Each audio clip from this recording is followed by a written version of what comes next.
What's up, middle school house parties? House parties last week were awesome. We are so excited about what God is doing at each and every house party. We love all you new 6th graders, new 7th and 8th graders, our new leaders, and of course we love you returning 7th and 8th graders and leaders as well. Hey, hopefully this past week you've been seeing your school a little bit differently. I hope God's been working on your heart like he's working on mine, and hopefully you've been feeling differently about your school, your classes, practices, hallways, and the kids who fill them all. Our goal for you is not to view your school as somewhere you have to be, but somewhere God has placed you to make a difference, to have an impact for him, to change things, to flip the spiritual climate there, and to help others find a full life in Jesus. Because remember, chaos is a movement, not an event. We aren't just house parties and rush. We are a group of students and leaders who are on a mission to flip the spiritual climate of Camden County, and we want to lead disconnected and unfulfilled students to find a full life in Jesus. We want our schools and our county to be different. We want to make a difference. And the way we're going to do that is by leading people to find a full life in Jesus, like we have found ourselves. And rush and house parties are just meant to move that mission forward. And this is why God has placed you right where you are. God made you for this moment and this moment for you, and he placed you at your school to live this way, living like Jesus, by loving those around us like Jesus loves us. That's how we'll make a difference, by loving our neighbor like the Good Samaritan. Remember, we've been looking at this story that Jesus told about the Good Samaritan.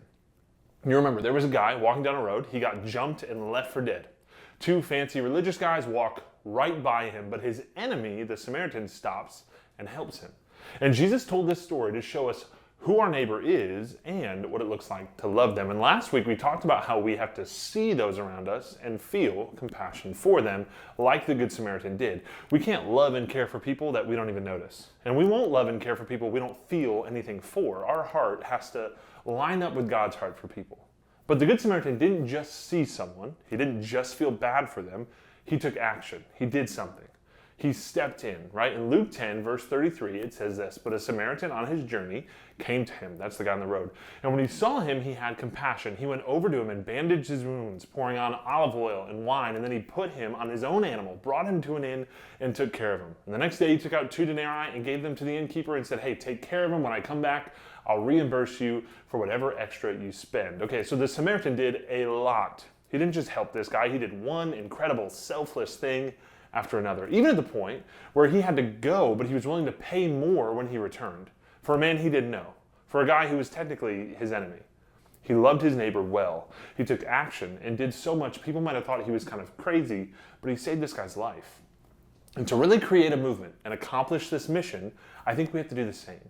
We need to see people, we need to feel for them, but most importantly, we need to do something about it. Love is our compassion for others in action.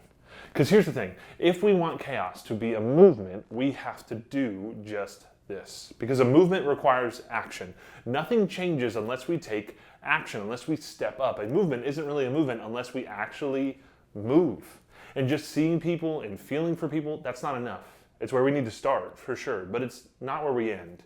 We have to allow it to motivate us to actually do something, to step in other people's lives and situations and serve them.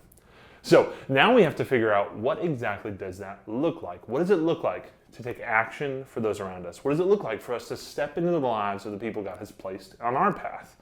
What does it look like to love our neighbor at Camden Middle or at St. Mary's Middle or wherever? And students all over our schools are disconnected. They feel alone, like no one's with them. They feel hopeless and confused. And I think it may be easier than we think to do this. It's easier than the Good Samaritan's actions for sure, right?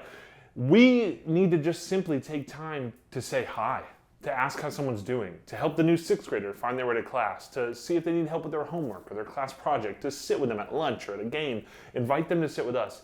We just need to be a friend, showing and demonstrating with our actions that we care. Being a friend can mean we're just listening to someone, talking to them, being kind or encouraging, being helpful, serving them. And by serving them, we don't mean like a waiter or a waitress at a restaurant. Serving someone can just mean like putting their needs before your own, doing something that may not necessarily help ourselves, but we know it helps others. And again, it can look like sitting with someone we don't normally sit with. It can look like standing up for those who no one else will. It can look like helping those even if it doesn't help us. And this kind of friendship, it's not very normal. A bunch of students treating others this way, it's not common. And so it stands out. And when people wonder, hey, why are we the way we are? We get to tell them why we see people like this. Why do we care? Why do we serve? Why do we do this? The why is because of Jesus. And we can tell them about how everything changed for us after we met Jesus. How through him we learned we are loved, we are valuable, we are forgiven, we are changed, we found joy, and we have a full life because of him. And now we want others to have that too. And we can invite them to know and follow Jesus. Taking action eventually leads us to being able to invite others. But remember, it's not just about inviting people to events, it's about inviting them to a new life found in Jesus. And don't get me wrong, inviting someone to Rush, inviting someone to house parties or church on Sunday morning is great. We should definitely do that. But the mission is not to invite people to the events. It's to lead them to Jesus. And the events can help someone know Jesus for sure, but how much more powerful is it for someone who's living this way, who shows Jesus every day, to invite? How much more interested would someone be when they've seen Jesus through a friend already, when they get to see the hope and joy that he brings? How much more weight does that invite carry? So yes, let's create an inviting culture. Let's invite new people constantly to Rush and house parties, but let's invite them by first serving them and being a good friend. Because if we're seeing them, feeling for them, taking action for them, how much more does that invite to Rush really mean? So here's my challenge this week, middle school. See people God put at your high school. Feel compassion and care for them. And this week, take action for them. Be a friend to someone you wouldn't normally be a friend to. Talk to someone new. Make them feel like they matter, because they do. Encourage someone who seems down. Sit with someone who needs a friend. Help someone with their homework who may have fallen behind. Stand up for someone who's being picked on. And then, after you've been this kind of friend, like the Good Samaritan was, after you've helped them and served them and loved your neighbor, then invite them. Then invite them to Rush next week. Invite them to come check it out. Let's take action. Let's love our neighbors and then invite them. And let's make September's Rush, maybe, I don't know, the biggest Rush we've ever seen at Chaos, all because a group of middle schoolers took ownership of where God has them, loved the people that God placed in their path, and because a bunch of 6th, 7th, and 8th graders were the kind of friends Jesus talked about when he talked about the Good Samaritan.